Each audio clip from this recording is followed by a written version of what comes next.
And it says we're live. Hey, y'all. How's it going? So, here we are on this cold Wednesday night, December the 2nd, 2020. And we're going to study some more about Samson and Hebrews 11, where we're told that time does not let me tell of Samson. He's one of those that we're going to have to go in and look ourselves for the story. And if you will, today we're going to start at Judges chapter 16. So I'm going to put that up here. And we'll wait just a minute and see who will chime into the chat. I see we have 4 people in the visitor section. So I'm just going to wait a little bit, tell everybody I hope you're doing well, and I hope that you're staying warm. Okay, Wendy's here. Howdy, Wendy. Hello. Hello, hello, hello. So good to see you. Good to have you. And Rhonda's here. Evening, Rhonda. Evening to you too. And we got Wendy. We got Rhonda. Emily, Drew, and Anna Laura ought to be tuning in pretty soon. Okay.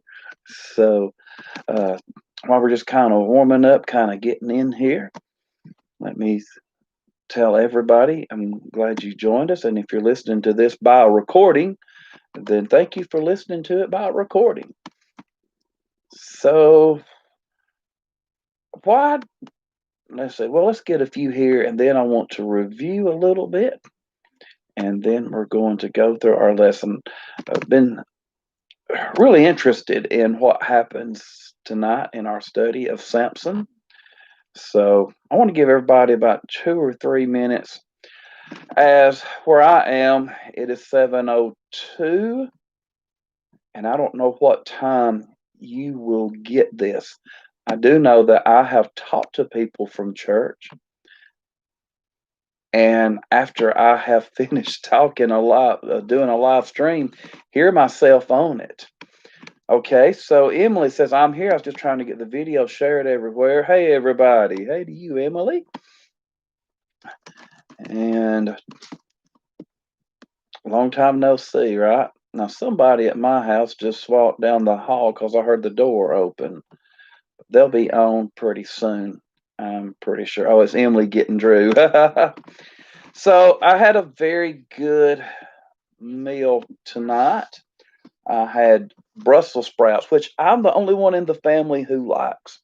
I had macaroni and cheese, and Emily called it an oven version of crock pot steak, which is a type of meat cooked in gravy. And my meal was very good. So Anna Gergana says, me and Drew are here. So maybe 1 or 2 more come. We got Wendy, we got Rhonda, and we'll see who else comes with us. So Drew and Anna Laura, cookies, yeah, sounds healthy. Oh, thank you. I don't know why I'm the only one that likes those Brussels sprouts, but I am. Well, it sounds good. Oh, it was. And uh I am very blessed. I just say that. I am so blessed. And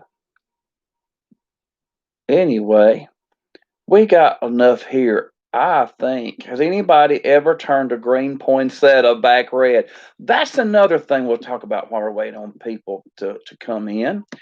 We have a poinsettia that we're trying to get back red, and we've been putting it in the closet and taking it out in the light, and it's just still as green as it can be. Just green, green, green. I love Brussels sprouts. Me too, Rhonda. Okay, it's not just me. Okay, it's also time for another confession while we're waiting on maybe 1 or 2 to get here. I love fruitcake too.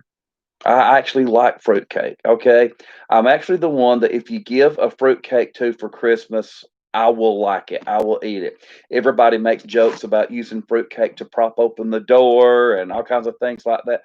I love fruitcake, and I know I've known I've loved it for a long time. And because when Aunt Flora was still alive, I remember asking her about the fruit cake. And she and Lars and Emily said, "I'm not going to get you one. I wasn't going to get you one since you're dying." But uh, the Claxtons and the grandma's fruitcake, and Rhonda loves fruitcake. That must come in her family because Flora said it was kind of a treat to have fruit when they were growing up, and Daddy loved fruit and uh, wrapping bacon and garlic. Ooh, that sounds good. Wow. If I don't hush, I'm going to turn this into a cooking show tonight, right? But I think we got a lot of people here enough that we can go ahead and review something about Samson. So we start with Samson, who was pledged to take the Nazarite vow. And as you remember, the Nazarite vow could be taken by men or women, and they could not cut their hair. They could not eat anything that had to do with a grape, that is, the grape juice, the grape, the leaf, anything from that vine. Couldn't drink any vinegar, couldn't touch a dead body. Okay, so yeah, sure miss our fellowship meals. I do too. But let me ask you this. How long was Samson's vow to be for? For how long was Samson's vow pledged? So I'm going to ask you that. How long was Samson's vow pledged? You could take it at different increments for different increments of time, right? So how long was Samson's vow pledged to be for?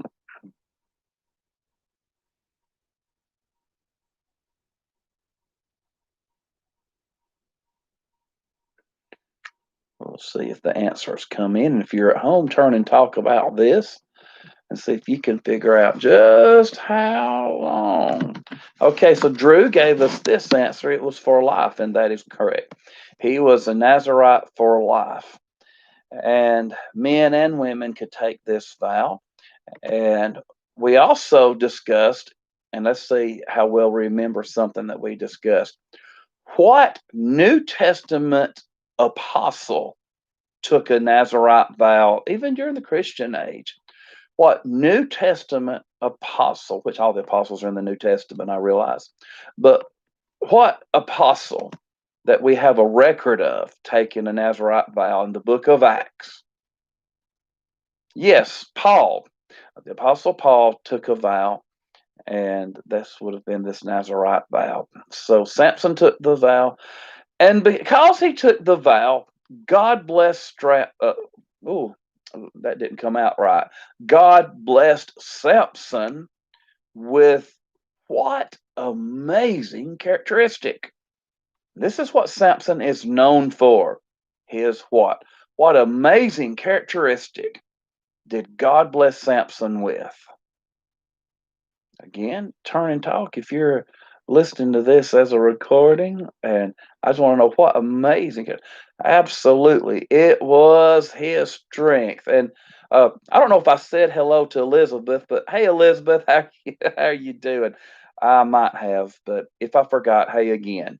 Okay, so Samson was known for his strength.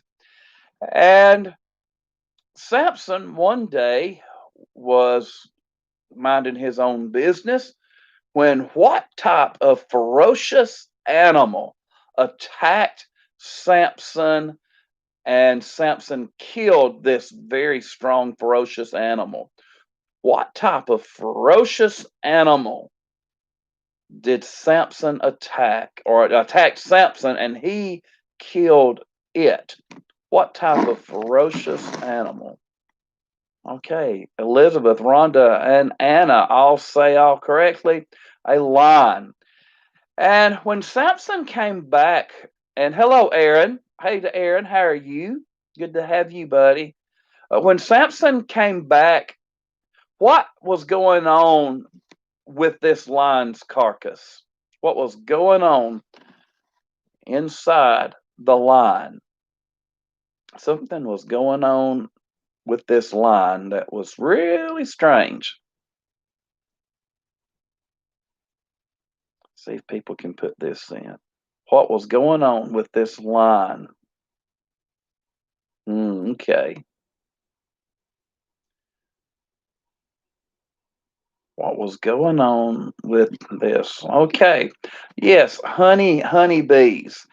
Cookie and Rhonda have told us honeybees have they'd made a hive, a swarm had come into this line and was making honey. So a little bit of time went by, and Samson posed the riddle that out of the eater comes something sweet. Uh, out of the strong, uh, something to eat. I don't think I got that correct. Let me get that riddle. Let me not mess up Samson's riddle. I do not want to meet Samson and him say, "Hey, I remember I saw that sermon. I heard about that sermon you gave and messed up my riddle." Okay, let's go back.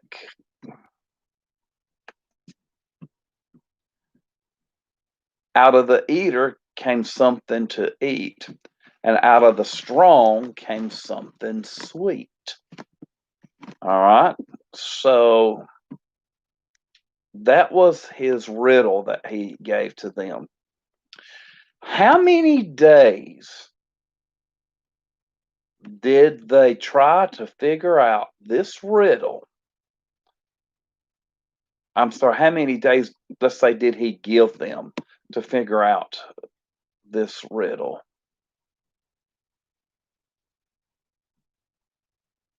How many days did he give them to figure out this riddle? Let me make sure I've got this correct. Yes, that's what I was thinking. All right.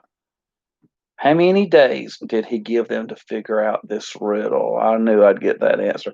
It was not 3 days. It was on the third day, was on the third day of this many, okay? They had so many days in all to figure this out.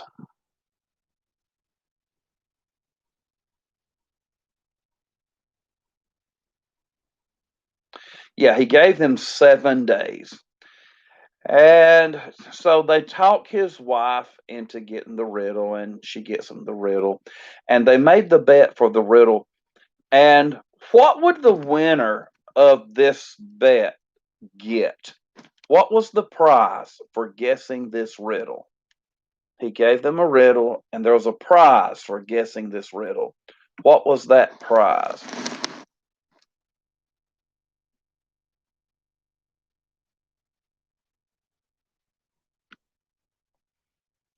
Now, if they guessed it, he'd have to give them this, but they couldn't guess it. They had to give him this prize. I don't know exactly how to say it. This stash of a prize, this bunch of a prize, this all right, 30 sets of clothing or something. 30 sets of 30 garments and changes of clothing. Uh, 30 and he 30 linen garments. This there says, give me 30 linen garments and 30 changes of clothing.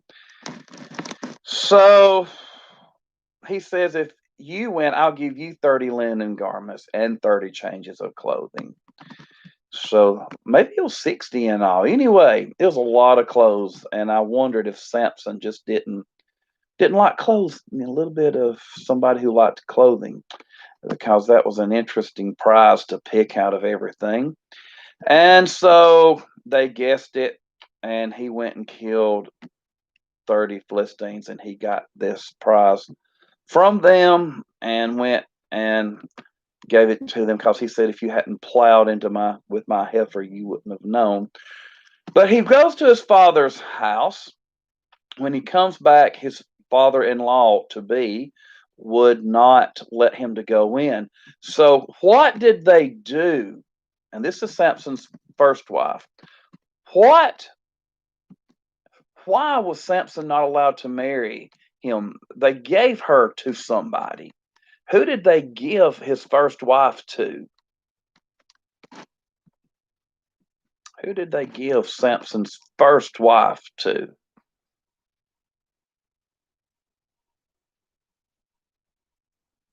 Give you a hint. It was a member of the wedding party that we still have today. We still have today.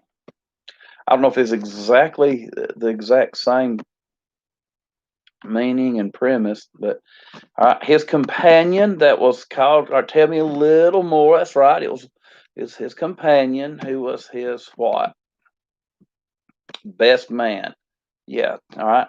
So the best man gets the bride.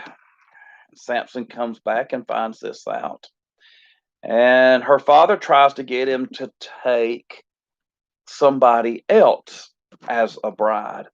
Who does her father, his fiance's father, try to get Samson to take instead of his fiancee as a bride? His fiance's father tries to get him, and in my distance, I hear somebody's car alarm going off way down the street. Oh, that's all right. Okay. Yes, her sister tries to get her sister, tries to give him her sister, doesn't he? I'm trying to say that right. Samson's father-in-law to be tries to give away uh, and her sister, and I want, all right, verse 2, is not her younger sister better than she? Please take her instead. So it was her younger sister. She was the older sister. And just like the opposite of Jacob with Rachel and Leah, Jacob wanted Rachel. She was the younger one. Samson wanted the older one and didn't want the younger one, even though her father thinks that the younger one is fairer than she. You know, I hadn't thought of this until just sitting here thinking with you. Can you imagine that would have caused family strife too, to say to somebody, well, take her sister, she's prettier. You know, you kind of can hear the older sister saying, well, thanks, Dad, you know. But anyway, uh, anyway, we don't know if the older sister ever heard that. But so Samson's going to get revenge. And he gets his revenge by catching a certain type of animal. And he goes and catches, according to the English translation, 300 of this type of animal. What kind of animal was it? What kind of animal did Samson catch? And we discussed that very well could have been hired out, just like Gideon did. We just know that there were 300 of them. All right, yes, 300 foxes. And he used these foxes to burn the wheat fields of the Philistines, which would have been a good 30 miles of wheat fields here and there. And it burned their wheat field up. And so sadly, the Philistines came and took revenge from Samson onto his fiance's family, burned her and her father uh, with fire. And so after this, Samson comes and he slaughters a whole bunch of them. After he slaughters a whole bunch of them, he goes up and encamps in a cave. He's taking his revenge. And 3,000 of his own people, 3,000 men of Judah, come to him and arrest him, give him into the hand of the Philistines, who, by the way, only had 1,000 of them. We see these chicken Judahites who were very much not on Samson's side like they should have been.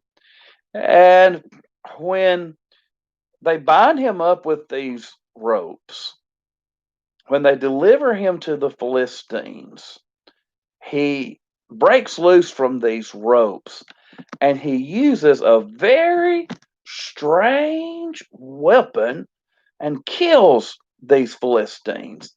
A very strange weapon. And what weapon was that? that he killed 1,000 Philistines with. A very strange weapon. None that I've ever heard being used for since then.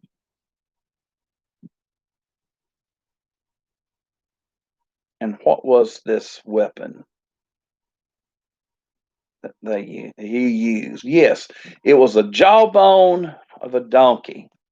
The jawbone of a donkey that he used to kill these Philistines with. And after that, he was thirsty. God gave him water. And for 20 years, Samson played what role in the Israelite society? Samson, for 20 years, was a what for the Israelites, for the people of God? And I said Israelites, so we would have been, yeah, Israel, even though they were in Judah. Israel refers to the whole country. Absolutely. He was a judge for 20 years. And that's where we're going to begin. So let's turn now in our Bibles to Judges chapter 16. And now this chapter is Samson and Delilah. And I want to read this chapter in its entirety. It is 31 verses long. So if you'll follow along with me or listen along with me, we're going to read Judges chapter 16. Now Samson went to Gaza and saw a harlot there and went in to her. When the Gazites were told Samson has come here, they surrounded the place and lay in wait for him all night at the gate of the city. They were quiet all night, saying, "In the morning when it's daylight, we will kill him." And Samson lay low till midnight. Then he arose at midnight, took hold of the doors of the gate of the city and the two gateposts, pulled them up, bar and all, put them on his shoulders, and carried them to the top of the hill that faces Hebron. Afterward, it happened that he loved a woman in the valley of Sorek, whose name was Delilah. And the lords of the Philistines came up to her and said to her, "Entice him and find out where his great strength lies, and by what means we may overpower him, that we may bind him to afflict him, and every one of us will give you 1,100 pieces of silver." So Delilah said to Samson, "Please tell me where your great strength lies, and with what you may be bound to afflict you."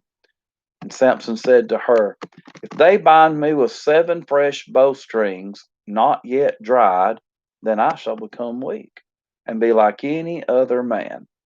So the lords of the Philistines brought up to her 7 fresh bowstrings, not yet dried, and she bound him with them. Now men were lying in wait, staying with her in the room. And she said to him, "The Philistines are upon you, Samson." But he broke the bowstrings as a strand of yarn breaks when it touches fire. So the secret of his strength was not known. Then Delilah said to Samson, "Look, you have mocked me and told me lies. Now please tell me what you may be bound with." So he said to her, "If they bind me securely with new ropes that have never been used, then I shall become weak and be like any other man." Therefore Delilah took new ropes and bound him with them and said to him, "The Philistines are upon you, Samson." And men were lying in wait, staying in the room. But he broke them off his arms like a thread. Delilah said to Samson, "Until now you have mocked me and told me lies. Tell me what you may be bound with." And he said to her, "If you weave the 7 locks of my head into the web of the loom." So she wove it tightly with the batten of the loom and said to him, "The Philistines are upon you, Samson." But he awoke from his sleep, pulled out the batten and the web from the loom. Then she said to him, "How can you say I love you when your heart is not with me? You have mocked me these 3 times and have not told me where your great strength lies." It came to pass when she pestered him daily with her words and pressed him so that his soul was vexed to death, that he told her all his heart and said to her, no razor has ever come upon my head, for I've been a Nazarite to God from my mother's womb. If I am shaven, then my strength will leave me, and I shall become weak and be like any other man. When Delilah saw that he had told her all his heart, she sent and called for the lords of the Philistines, saying, Come up once more, for he has told me all his heart. So the lords of the Philistines came up to her and brought the money in their hand. Then she lulled him to sleep on her knees, and called for a man and had him shave off the 7 locks of his head. Then she began to torment him, and his strength left him. And she said, The Philistines are upon you, Samson. So he awoke from his sleep and said, I will go out as before at other times and shake myself free. But he did not know that the Lord had departed from him. Then the Philistines took him and put out his eyes and brought him down to Gaza. They bound him with bronze fetters, and he became a grinder in the prison. However, the hair of his head began to grow again after it had been shaven. Now the lords of the Philistines gathered together to offer a great sacrifice to Dagon, their god, and to rejoice. And they said, Our God has delivered into our hands Samson, our enemy. When the people saw him, they praised their God, for they said, Our God has delivered into our hands our enemy, the destroyer of our land, and the one who multiplied our dead. So it happened when their hearts were merry that they said, Call for Samson that he may perform for us. So they called for Samson from the prison, and he performed for them. And they stationed him between the pillars. Then Samson said to the lad who held him by the hand, Let me feel the pillars which support the temple so that I can lean on them. Now the temple was full of men and women. All the lords of the Philistines were there, about 3,000 men and women on the roof watching while Samson performed.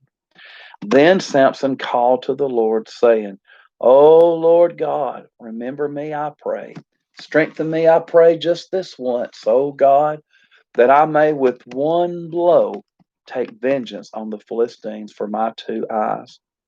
And Samson took hold of the 2 middle pillars which supported the temple, and he braced himself against them, one on his right and the other on his left.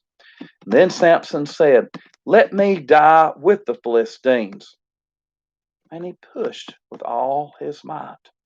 And the temple fell on the lords and all the people who were in it. So the dead that he killed at his death were more than he had killed in his life. And his brothers and all his father's household came down and took him and brought him up to and buried him between Zorah and Eshtaol in the tomb of his father Manoah. He had judged Israel 20 years. Oh, such a sad story, the way it ends with Samson, but such a inspiring and just invigorating story that we see with Samson before his demise in his strength. Now, as amazing as his strength was, him being with that harlot was not the right thing to do. And the Bible tells the good and the bad about its heroes. And here we have, he has gone up to Gaza. He's done what Judah has done, and he has gone into this harlot. Now, it's interesting that at the end of his life, his eyes are put out. Samson had seen enough, I guess, because when he'd see a woman he wanted, he would go and get her. If anyone ever fell prey to the lust of the eyes, it would definitely be Samson. And just like Eve saw the fruit and wanted it, Samson would see these women and he would want them. Now, 1 John chapter 2, verse 16 says this, For all that is in the world, the lust of the flesh, the lust of the eyes, and the pride of life, is not of the Father, but is of the world. Now, Samson, lust of the flesh, lust of the eyes. He seems to have not as much the pride of life. He does give God the glory there, it seems, but he saw women that he wanted, and he went to Gaza, and here they are, and he's in this enemy territory, and word gets out, and everybody surrounds the city. They're going to all ambush him. They're going to take him on at once. And they were quiet all night. And they say, when it's morning, we're going to kill him. They're going to let him sleep that night with his harlot. And yet, he doesn't sleep all night with this harlot. Now, here's an interesting thing. And the people may ask, he's in with the harlot and God is for him. Maybe here at midnight, maybe he's stopped. Maybe he's repented of this. Maybe he's, thought this was a bad idea. Maybe he's finished with his harlot. I do not know. And I do not know exactly why God decided to keep on being with Samson, except that God did make the deal with him about his hair. He'd been following this Nazarite vow. But Samson does, to me, the 300 foxes are interesting, and pulling the pillars down at the end of this are interesting. In my opinion, this is his greatest feat because look at what he does. It's nighttime. Now, everybody's lying in wait and quiet, and he goes and does this. I think of two possibilities here. Either the guards at the gate were asleep or they were terrified of him. And when you see what he does, you let that man alone, okay? Now, he picks up the doors and the gate posts, the bar, and all of it. He picks up the gate of the city, lifts it, and carries it to the top of the hill that faces Hebron. Now, folks, there is a lot in verse 3. There is a lot in verse 3. Look at this. Now, I've tried to find how big this was. Some have said up to 60 feet. Some have said it would have been smaller. I don't care how big it is. To be able to pull up a small door, gate post, and bar and everything, you're going to have some strength. But this is not just anyone. This is of this city, the gate of the city. Now they're lying in wait to kill him, and instead he takes all of their defenses out. Folks, think about how big a deal it is for a city in this time period to lose its gate. Think about how defenseless you would be against any type of predator when your city loses the gate. Because the wall's only as good as its gate. Because that's where people are going to come in and out. And during this day and time, as evidenced by a lion attack, that left your city not only to be attacked by humans, but by animals. Lions could come in. All right. But he leaves them defenseless now. They're going to have to build this new gate. But that's not all he does. He takes this to this hill, and every commentator I read has something different to say about how far away this hill is that faces Hebron, up to 60 kilometers, 40 miles from 14. Two said 20. Let's say somewhere between 20 and 60 miles. Let's say to carry it 3 or 4 feet. That's superhuman strength. Superhuman strength. So let's talk about Samson now and his superhuman strength. That he takes this and takes it all the way up to this hill.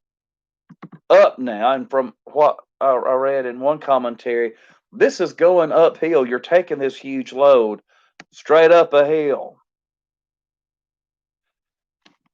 We picture Samson, and this Samson has always muscles.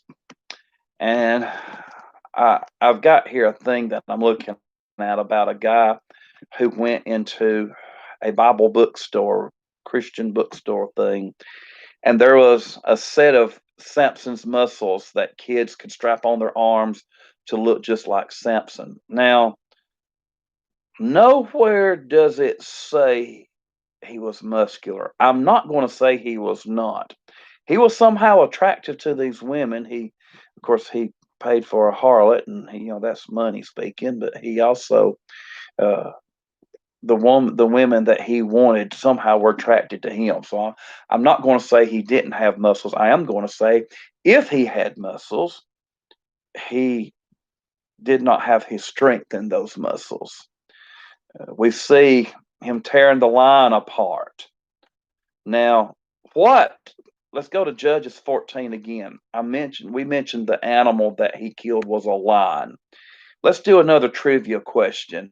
What did he use to tear the lion apart? Here's your trivia question.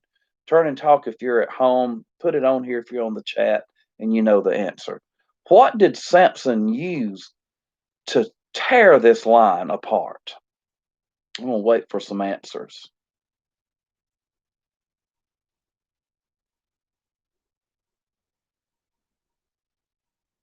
What did Samson use? All right, Drew said his hands. And this is in chapter 14 and verse 6 of Judges. And he tore this lion apart with nothing in his hands. We would say his bare hands, just like he might take a young goat. And this is a horrible picture of somebody doing this to a poor goat, but tearing them apart. And he tears it apart. Yeah, it is wild. It is wild. And I'm going to go to that and read what we have here. All right. So, verse 5. So Samson went down to Timnah with his father and mother and came to the vineyards of Timnah. Now, to his surprise, a young lion came roaring against him. We talked about young lion. Let me stop right here. This could just be a very strong lion, and it could be a lion not yet grown. I personally think we're talking about a very strong lion that's not old and decrepit, but one. Here's lion in his prime of youth and his height of glory in his life, meeting a man in his prime, and they meet each other, and the man wins. But then, verse 6, and the Spirit of the Lord came mightily upon him, and he tore the lion apart as one would have torn apart a young goat, though he had nothing in his hand. But he did not tell his father or his mother what he had done. Then he went down and talked with the woman, and she pleased Samson well. Okay, so he tore this thing apart with nothing in his hands. I did not read where it says teeth. Is that down somewhere? I'll tell you what I can do. Let me see. Did I miss the teeth? Just a minute. Let me see. No. I'm not reading teeth. Sometimes they will retell it, and David retold his lion story. But verse 6, Spirit of the Lord. Oh, okay. She said no. All right, just a guess. So, I don't know. Just his hands tearing it. I'm going to have to say, Elizabeth said it is wow. Of course, there's a physical strength there. I don't want us to think, and this person said, wouldn't it be funny? Let me read on what this guy's, and he has a good point. that what if God was making a point that his superhuman strength wasn't the result of bulging muscles, that the strength was the Holy Spirit? Several times the Bible tells us that the Spirit of the Lord came upon him in power. And he says, I wonder if God made a point, and one day we'll discover Samson was actually a small, scrawny man. Well, they thought enough of him. I don't believe him to be a small, scrawny man because of what we just read in tonight's chapter of where they went and put him to work in chapter 16 because he had some hard physical labor. And I've lost my place. Okay, here we are. He became a grinder in the prison. Now, becoming a grinder in the prison, we do have a picture, and this was even him without the strength. We do have him grinding here in the prison. Not told of this exact nature, but what we know here, it would take a mill that was usually powered by a donkey. And you can look like Matthew 18:6, where Jesus said the millstone hung around his neck and be drowned in the depths of the sea. If God's strength left him, and this is why I don't buy into, oh, Samson had absolutely no muscles theory. If Samson was used in the place of a donkey, and yet God had left him, it can be supposed that he had some great strength of his own. And anything, he was there, he's grinding corn, and he might not have been by himself. I don't know. But looking at this, they've really kind of mocked Israel by putting him to work doing this grinding. And Israel's superhuman judge and hero is now their little slave grinding corn, who is a nobody. Now, as his hair grows out, his superhuman strength comes back. But it's difficult for me to picture Samson as a scrawny man, and I've heard preachers say, and they do have a point, his strength was in God, but that does not mean he was definitely, that does not mean he was without muscles. He would have to have some to be grinding this corn. So looking at this, though, what Samson did with this gate, I don't want to leave that. I only left that a little bit to talk about his strength and what we have here.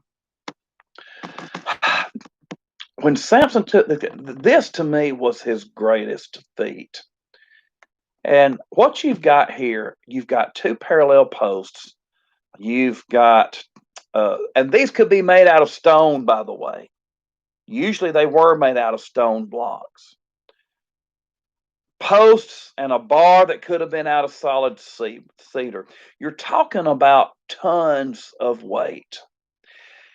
And don't think that it's just put in there for filler space, that he took it to the top of that hill either.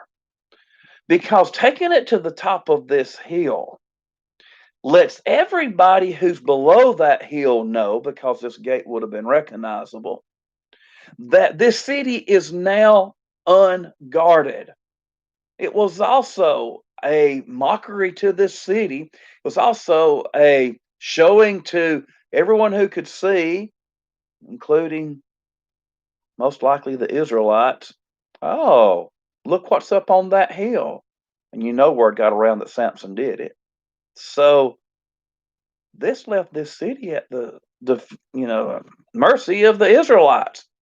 There's proof of it. Everybody's going to know, hey, here's your defense up here by itself on the hill. And by the way, who's going to bring it back? There's your question. Probably easier to rebuild it than to bring the thing back. Now, we're never told that Samson was a giant. And we do have giants in the Bible. We're never told that. I never told he wasn't that either, but things like that. A lot of times the Bible would say his strength was in God. And Goliath was a giant. I don't know if Goliath could carry this. We're talking tons here, and carry it uphill, set it up. And Samson is very intelligent. In fact, he's very good at revenge. Very good at the foxes and the wheat thing, the killing their soldiers, the killing them with the jawbone of the donkey, the taking the gate. Samson had a very good. He's somebody that knew how to get revenge. I'll just say that. So let's go now from this part of the story to a new character, and that is Delilah. And Delilah, Delilah, of course, led to his downfall. And Delilah was his weakness when it comes down to it. Delilah, Samson and Delilah, her name could mean one of two things. The name means flirtatious, or it could mean a devotee, someone who is devoted to something. By that meaning, devoted to a idol temple's religious prostitution. We do know Samson liked the other prostitute. He liked the Philistine women. And here, Delilah seems to also have a lot of high social status. And she's honored by these lords. Look at how differently they talk to her and how differently they talk to Samson's fiance that they eventually burned. They're going to pay her. And this is something, too, about Delilah. Delilah's doing all of this for money, which would equal to about, from what I've Googled, about $4,000 or so today. And that was still, in this day and time, uh, be a major fortune to them. And looking at this, and she didn't need anything else. The money kind of smothered all of her love and friendship she had for him, and she goes at once and starts working on Samson. This woman is vicious. This woman is not to be trusted. That this woman's evil. We cannot emphasize enough how bad she was for Samson. You can even see, and you feel pity for his first fiance. I mean, they threatened to burn her and her father's house. What else would she do? But Delilah, money, she didn't need anything else to get her into it. And so, for three times, he pretends to confide in her, and three times she tries everything he says to do. And for three times, he does not reveal the real secret of his strength. And uh, in this thing, J.B. Kaufman calls it the three false secrets that he has. I looked at several commentaries. Look at Hawker's Poor Man's commentary. That had a lot about this. And Kaufman's, of course, I look at his quite a bit. Pulpit Commentary had some things to say on this. And yet, let me say this. I've yet to see a commentary that said anything good about Delilah. Anything good about Delilah. Something about him attracted her, but as if she was, as her name seems to say, a profession of prostitution, she would be naturally beautiful to look at. And here she comes. There's a song, I forgot who sung it. Whoa, here she comes. Watch out, boys. She'll chew you up. Now, that was Delilah. We can look at that song and we can definitely, if we review that song, talk about how it is good to play. If you had a movie and Delilah came down the road, really, that was Delilah. And Delilah is not this first prostitute, apparently. Here's a different person that we're talking about. There's some woman in between his first fiance and Delilah. And perhaps Delilah is mentioned because of the meaning of her name. She is, one commentator calls her artful, very skillful, wise to do evil. Here she is, and she talks to Samson. And first thing he says is, bind me with fresh bowstrings. He does, or she does rather. And she has everybody with her as she does this.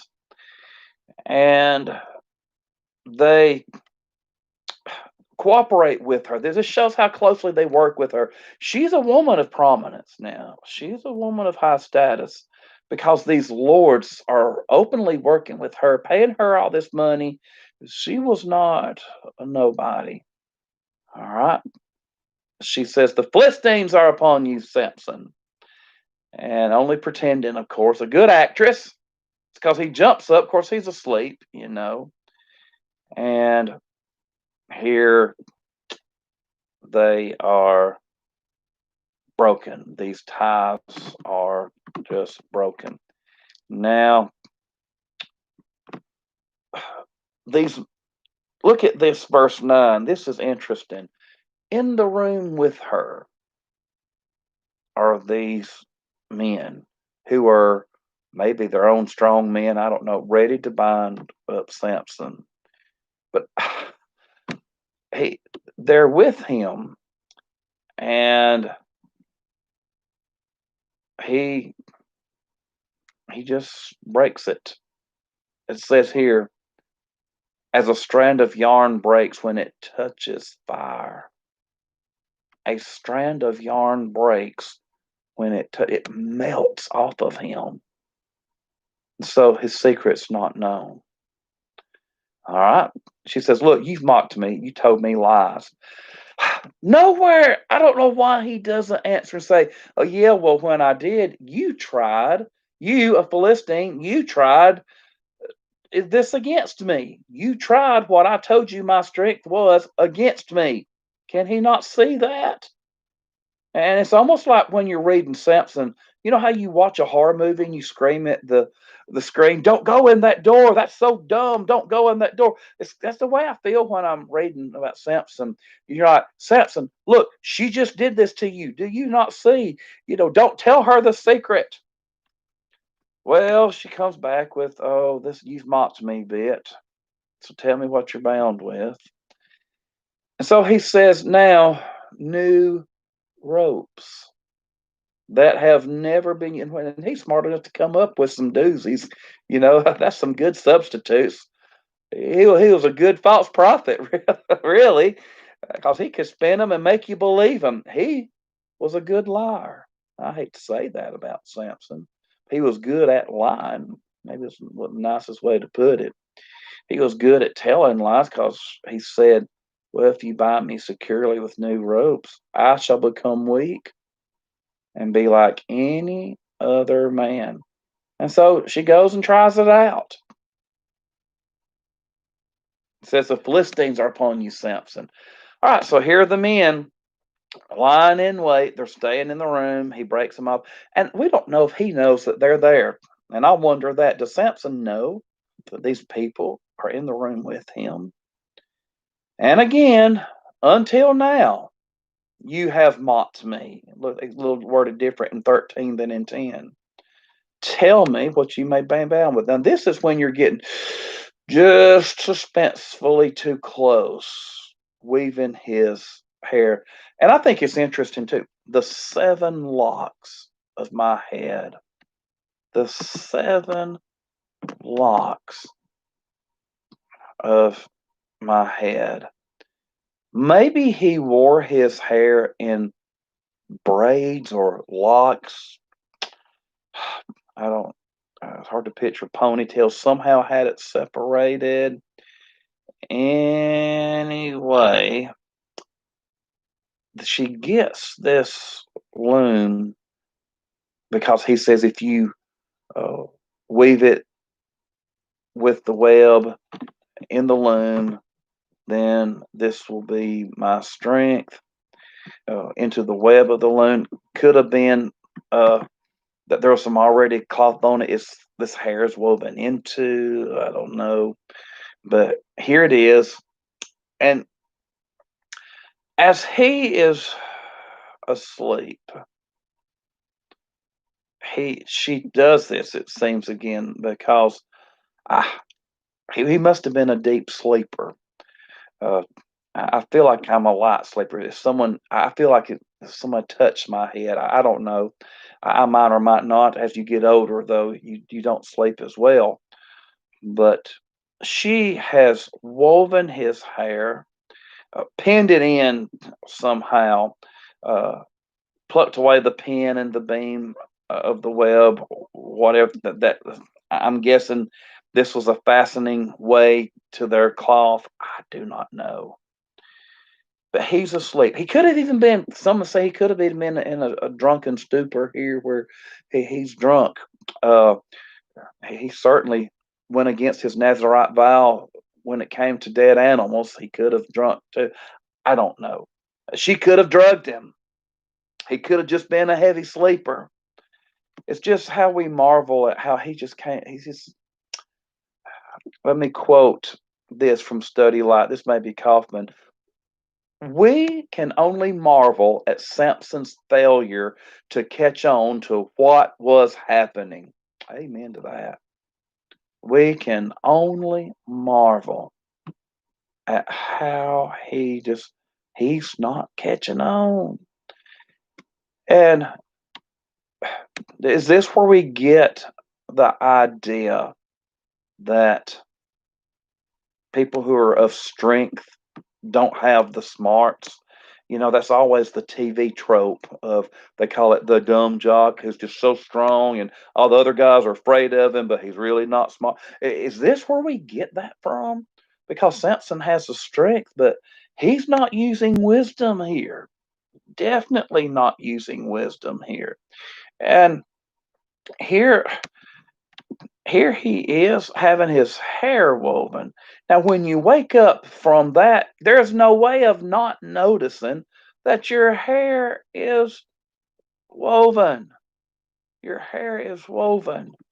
Now, we know we know the whole story because we see it. But here's Samson living. It looks just we just think maybe he should be able. But anyway, he goes ahead and he tells her his real strength because she comes and, oh, you don't love me, and how can you say you love me and your heart's not with me? And you're as you're reading this, or if you're ever watching it on a movie, it's like, oh, you hypocrite, like you love him, you're selling him out for money. Your heart's not with him, your heart's with your money. How can you pretend you love him too? And you mocked him these three times. How can you say you've not mocked him these three times by not trying, trying to kill him? And you've not told me where your strength lies. And so she does this, though, every day. Shut up is not the word. I mean, it's like every day she urged him that his soul was vexed unto death, sick to death of it. And instead of getting rid of her, he had to have loved her so much. Instead of getting rid of her, his soul was vexed to death. New King James says he tells her all his heart. He spills everything, which is rarely a good thing to do. And as Cookie said, you'd think he would have learned to distrust her after three times. And Rhonda's saying, this is what I was thinking. Yes, absolutely. Wouldn't you think? And so, after him telling that, she tells the lords of the Philistines and has him to go to sleep on her knees. And Granny pounds a song. Samson went to sleep in Delilah's lap. Along came the barber and went snap, snap. And Samson woke up, and what a great surprise. The mean old Philistines had poked out his eyes. Anyway, and actually, I believe we read they burned out his eyes. Did I not read? Yeah, his strength had to put out. Oh, it does say put out his eyes. I'm sorry. Put out his eyes. So uh, she torments him. His strength leaves him. She says, the Philistines are upon you. He wakes up and he's thinking, oh, yeah, I'm going to go through this again. Maybe this is our answer. I'm going to go before at other times to shape myself free. Maybe his faith wasn't where it should have been at this point. It did get stronger. But he found out when God leaves you, and this is a good lesson for us, folks. When God leaves you, that's the worst situation you can have. The men whom God has forsaken. That's the greatest curse that can fall on a man. And looking at this, really, someone has said in one of the commentaries, this is the pulpit commentary. It just has, I forgot which, I can't find which preacher this is quoted. It just has an A about some of these men lived before they even wrote this back in the 1800s. But he said, Samson forsook God before God forsook him. That's a good way of putting it in a way, because Samson was not following his Nazarite vows. He was sinning with women. This is his low point. And here he is, his eyes are out, his strength is gone, and he's their captive. He's their slave. He's their rag doll. He's there. They can do what they want to with him now. And this is important. This is important because God won't leave us if we stay with him. Isaiah 41, verse 17, the afflicted and needy are seeking water, but there is none, and their tongue is parched with thirst. I, the Lord, will answer them myself. As the God of Israel, I will not forsake them. You know, for God to forsake us, when was Jesus's lowest point? The same as Samson's. My God, why hast thou forsaken me? When the Father has forsaken him.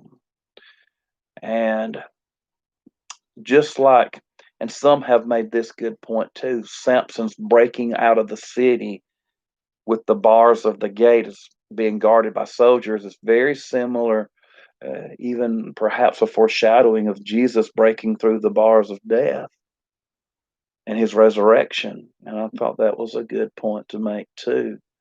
But my God, why hast thou forsaken me? We sing a song, the Father turns his face away. And someone said, well, really? The Bible doesn't put it that way. Figuratively speaking, God had, as Jesus, my God, why hast thou forsaken me? And figuratively speaking, God had to figuratively turn his face away and let this happen for the salvation of all man. But God had left him. And even though Samson didn't know it, ignorance of the fact didn't stop it. And sometimes we can be ignorant of the fact that God has left us. People can even keep their position in the church, ignorant of the fact that God has left them. The presence of God is spiritual to us today. It is inward, it's silent, sometimes it's secret. And being so, when it leaves, it's not going to make an outward sign. You don't see God floating away from you. Samson didn't. And Samson wanted to do just like he'd always done and couldn't. And so they make him, as we talked about, this grinder. And I'm not going to go into that again because there he's strong enough to do this. And they bound him with bronze fetters, which now are just like bronze to any other man, holding him. But his hair began to grow, and a pair. This is here for a reason. They didn't notice this. And then one day they decide we're going to make fun of old Samson.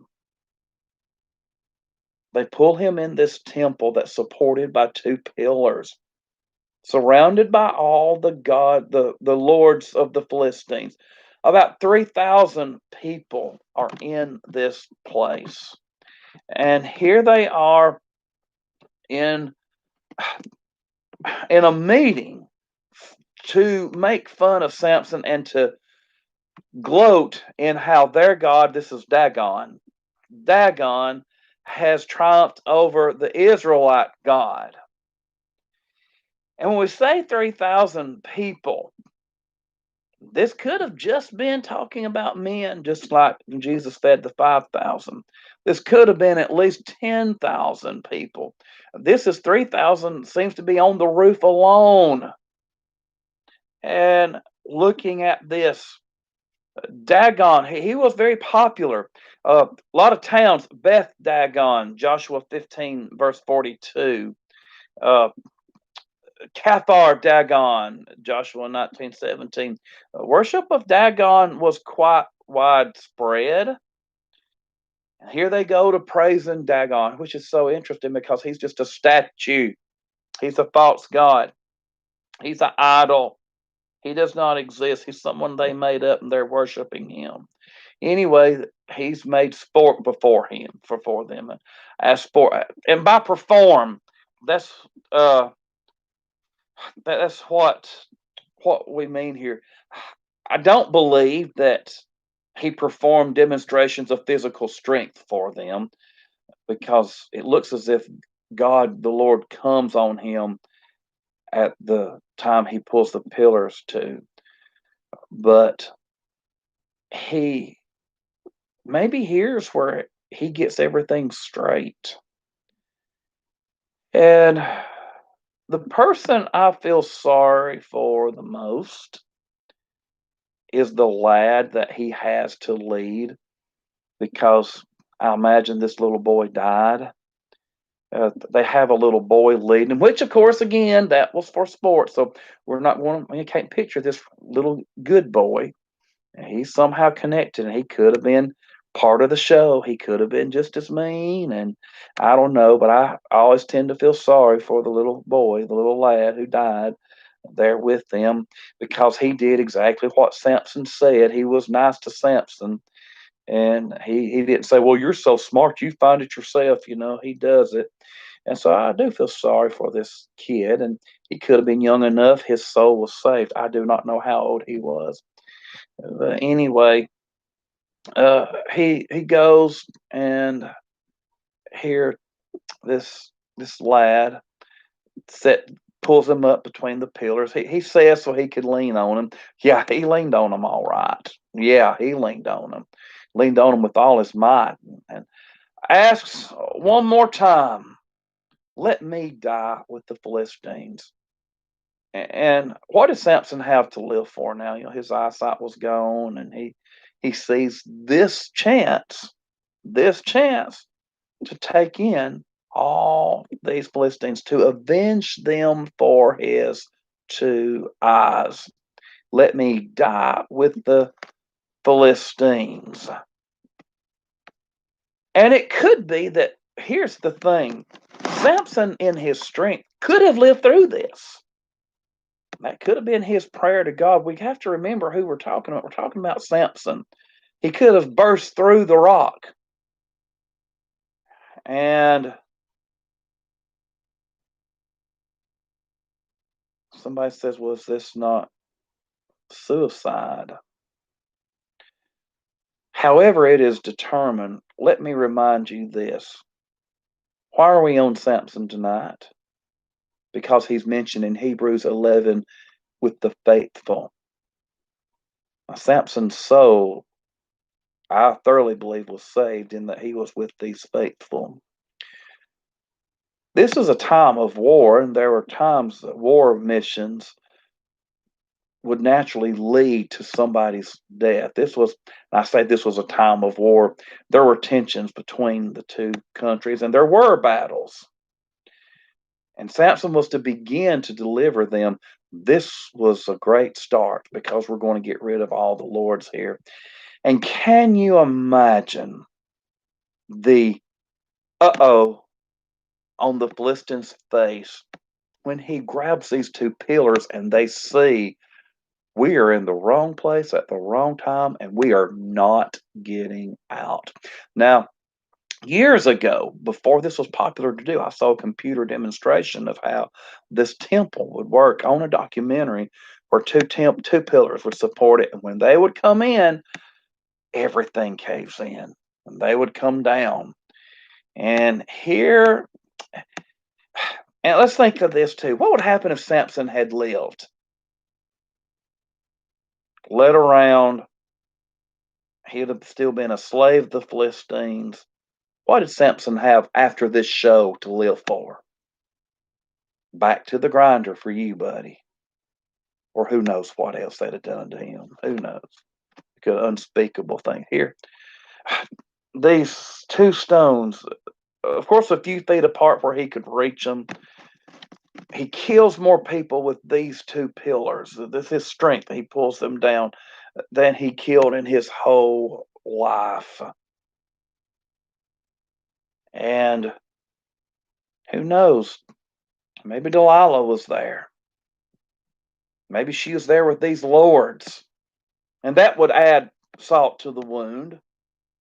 But you would think Delilah was there too.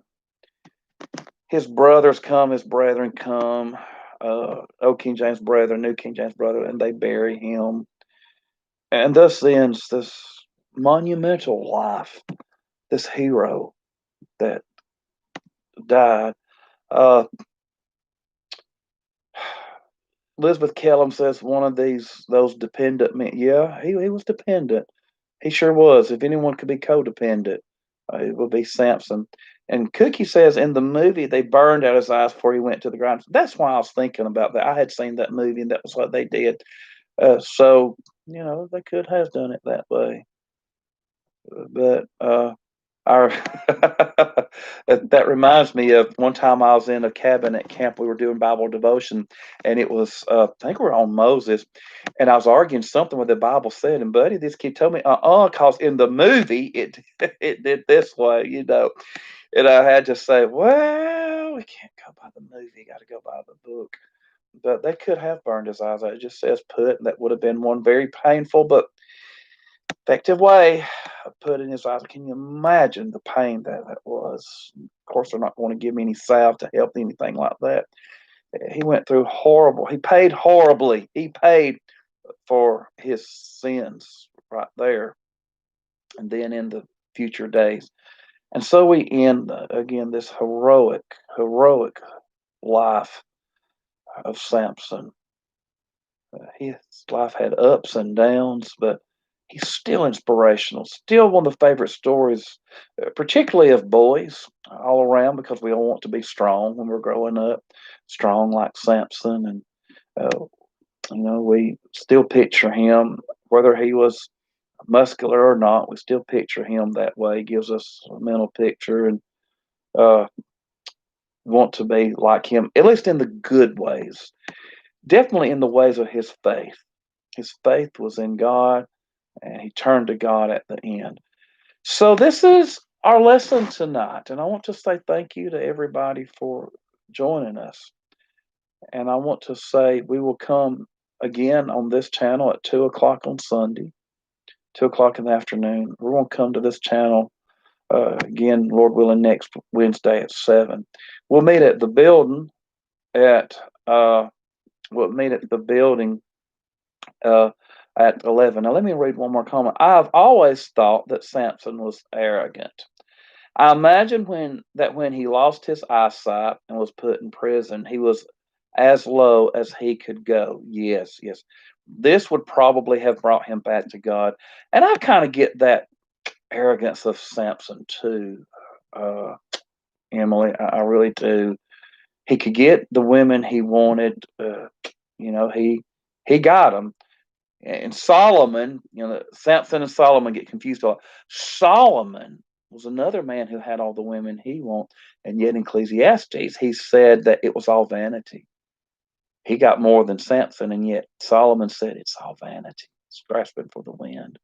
It's not where true happiness lies. That lies in loving and following and worshiping God. And when Samson got down and put in prison, yeah, low as he could go. Joseph was in prison, low as they could go, their low life. And that would have, of course, brought him back to God. His hair grew out. He didn't cut it anymore. And he learned his lesson. He couldn't see. This grinder, he wouldn't have to see because he just walked, around in circles. But, oh, the mistakes. How many nights he regretted what he did. And where's his Delilah now? He's ugly. I hate to even say this. You kind of wish she did die in with the Philistine. Most likely she did. She was with the Lord. She was one of their crew, and most likely she's there, probably with a man she wanted, and uh, this would have brought her demise too. And if so, she would have deserved it. If not, she met God in judgment for sure. We can be for sure of that. Unless there's some major repenting that she did that we're not told, and I doubt that. Well, folks, thanks for joining us. Thanks for being with us and studying Samson. And we're going to go next week. This is all of Samson, so we're going to continue in Hebrews 11 next week. Thank you for joining us. May God bless you, and you have a very, very good week. Good night.